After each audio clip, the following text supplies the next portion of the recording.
శోభన్ బాబు నటించిన రీమేక్ చిత్రాలు రెండో భాగం. కన్నడ చిత్రాల ఆధారంగా నిర్మించబడిన శోభన్ బాబు చిత్రాలు. 1967లో విడుదలైన చక్రతీర్థ అనే కన్నడ చిత్రం ఆధారంగా తెలుగులో చుట్టరికాల చిత్రం నిర్మించారు. కన్నడ చిత్రంలో ఉదయ్ కుమార్ పోషించిన పాత్రను తెలుగులో శోభన్ పోషించారు. 1969లో విడుదలైన కప్పు బిలుపు అనే కన్నడ చిత్రం ఆధారంగా తెలుగులో ఇద్దరమ్మాయిల చిత్రం నిర్మించారు. కన్నడ చిత్రంలో ఆర్ఎన్ సుదర్శన్ పోషించిన పాత్రను తెలుగులో శోభన్ బాబు పోషించారు. 1965లో విడుదలైన మహాసతి అనసూయ అనే కన్నడ చిత్రం ఆధారంగా తెలుగులో సతీ అనసూయ చిత్రం నిర్మించబడినది.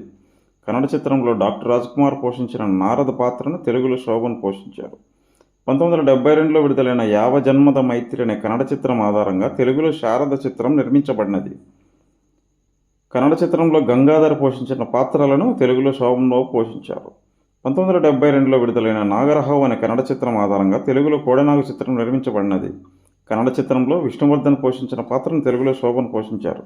1974లో విడుదలైన భూతయ్యన మగ అయ్యు అనే కన్నడ చిత్రం ఆధారంగా తెలుగులో అందరూ మంచివారే చిత్రం నిర్మించబడినది. కన్నడ చిత్రంలో విష్ణువర్ధన్ పోషించిన పాత్రను తెలుగులో శోభన్ పోషించారు. 1975లో విడుదలైన దేవరకన్ను అనే కన్నడ చిత్రం ఆధారంగా తెలుగులో బంగారు చెల్లెలు చిత్రం నిర్మించబడినది. కన్నడ చిత్రంలో లోకేష్ పోషించిన పాత్రను తెలుగులో శోభన్ పోషించారు. 1977లో విడుదలైన సన్నాది అప్పన్న అనే కన్నడ చిత్రం ఆధారంగా తెలుగులో సన్నాయపన్న చిత్రం నిర్మించబడినది. కన్నడ చిత్రంలో డాక్టర్ రాజ్కుమార్ నటించిన పాత్రను తెలుగులో శోభన్ బాబు పోషించారు. 1981లో విడుదలైన హవల హెజ్జే అనే కన్నడ చిత్రం ఆధారంగా తెలుగులో బంధాలు అనుబంధాలు చిత్రం నిర్మించబడినది. కన్నడ చిత్రంలో విష్ణువర్ధన్ పోషించిన పాత్రను తెలుగులో శోభన్ బాబు పోషించారు. 1982లో విడుదలైన కన్నడ చిత్రం చెలిసువ మోడుగల ఆధారంగా తెలుగులో రాజ్కుమార్ చిత్రం నిర్మించబడినది.